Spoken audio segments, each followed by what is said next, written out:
আসসালামু আলাইকুম। শিক্ষক নিবন্ধন তথ্য কেন্দ্র থেকে আপনাদের স্বাগতম।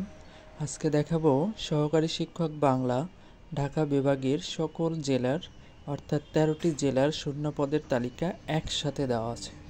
তো এখানে ভিডিওতে দেওয়া আছে, আপনারা আপনাদের নিজ জেলার তালিকাগুলো দেখে নেবেন, স্কুলের নামগুলো দেখে নেবেন। প্রত্যেকটা পেজ এখানে প্রায় 40টা পেজ আছে, প্রত্যেকটা পেজ প্রায় 5 সেকেন্ড করে দেওয়া আছে। আপনারা চেষ্টা করবেন ধৈর্য সহকারে পুরো ভিডিওটা দেখলে সকল জেলার তথ্যটাই আপনারা দেখতে পাবেন। যারা আমাদের পেজকে ফলো করেননি বা লাইক করেননি তারা আমাদের পেজের সাথে যুক্ত হয়ে যাবেন। নতুন নতুন তথ্য বা বিভিন্ন জেলার বিভিন্ন বিষয়ের তথ্যগুলো আপনারা নিয়মিতই আমরা দিতে থাকবো, আপনারা পাবেন। ধন্যবাদ সকলকে।